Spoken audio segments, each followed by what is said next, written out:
Ասած շատ բան եմ ասելու, բայց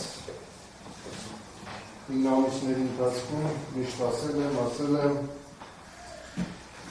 անցած դատական նիստին, երբ որ ես խոսեցի, ձեր կողմից դիտարկվեց, թե ես էմոցիաների վրա կամ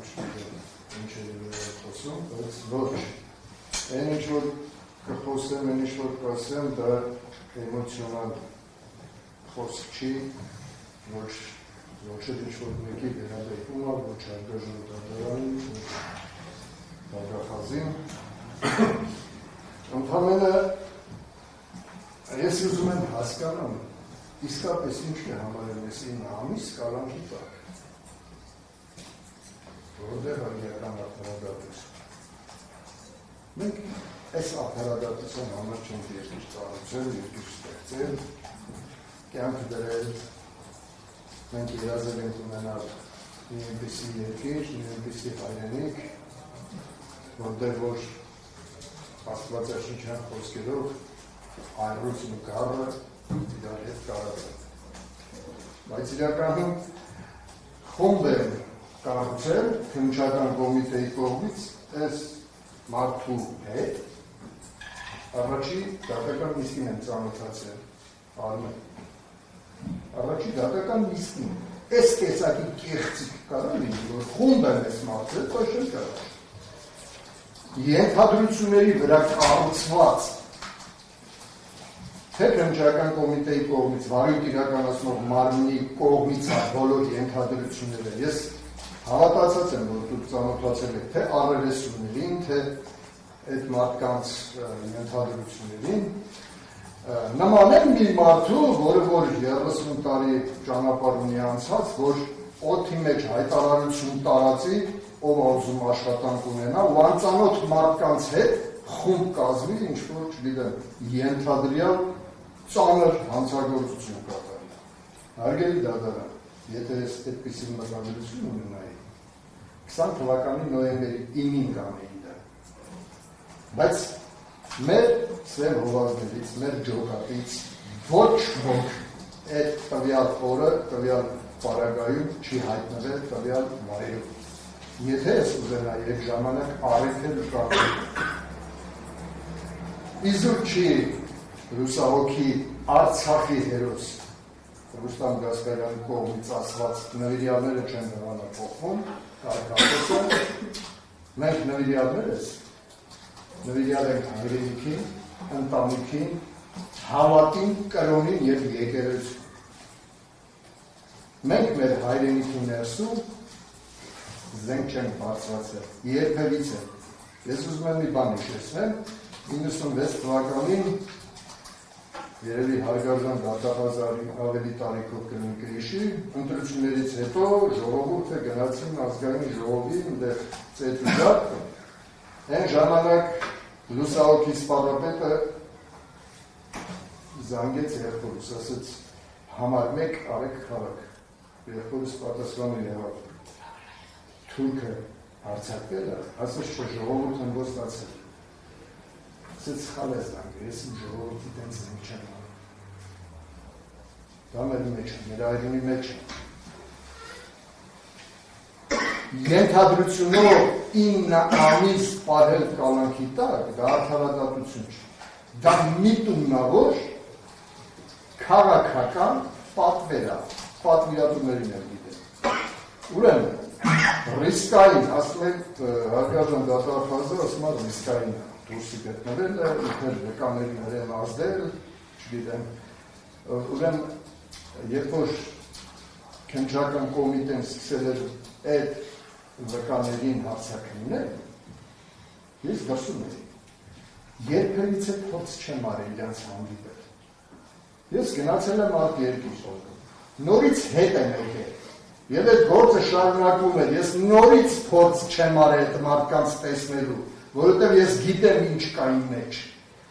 ես դրա մեջ չկայի, դրա համար ես արխային գնացել եմ էլ, հետ եմ եկել, երբևիցե ոչ էլ փորձ եմ արել այդ մարդկանց տեսնելու, ինչու հիմա, որ այդ մարդիկ իրաց ցուցմունքով ասում են, որ Գասպարյան Սերոպը լսեց այս խոսակցությունը, նա բարկացավ, ասաց առաջինը ես եմ սատկացնելու մարդու, որ իմ հայրենիքին էլ զենք բարձրացնի։ Սա որպես վկայություն արժանահավատ չի, բայց ենթադրությունը արժանահավատ է, այդպիսի արտահայտություն կա։ Ցուցմունք է տալիս, մարդ ասում է, այս մարդը սենց բան ասեց, բայց ենթադրում եմ, որ դե ինքը կարող է գիտեր, այսինքն այդ ասածը վկայությունը հետ ենթադրությունը կարևոր է եւ Սերոբ Գասպարյանը դուրսը լինելով կազմի նկարների դա չէ, երբեք չեմ ուզեցել, չեմ ուզում, չեմ էլ ուզի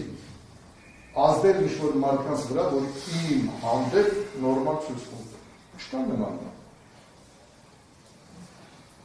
Ախ, ուզում եմ մի խոսք ասեմ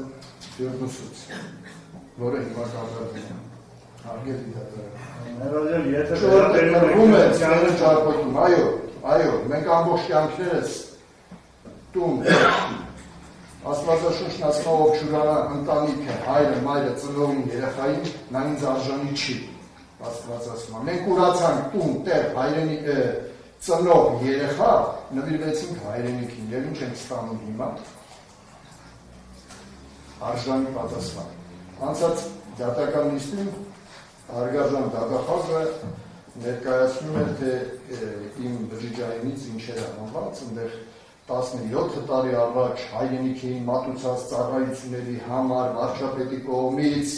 նվիրատվություն եմ ստացել քիլոգ տեսակի ատրջանակ, եւ սա համարում են 17 տարի առաջ հայրենիքին մատուցած ծառայությունների համար ստացած, համարում են հնարավոր է այդ զենքով ես պատրաստում էի ինչ-որ հանցագործություն գործել։ Խելանում ասում։ Շատ բան ունեմ ասել, շատ երկար, բայց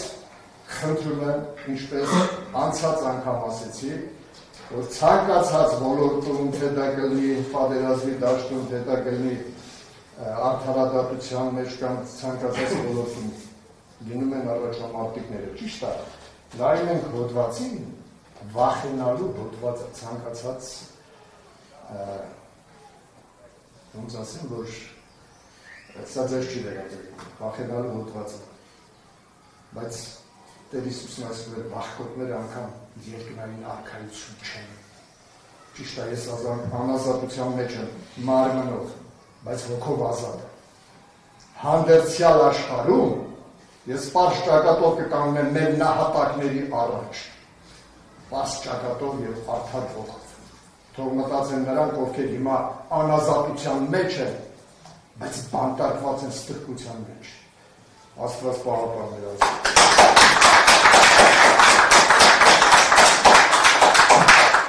Շնորհակալություն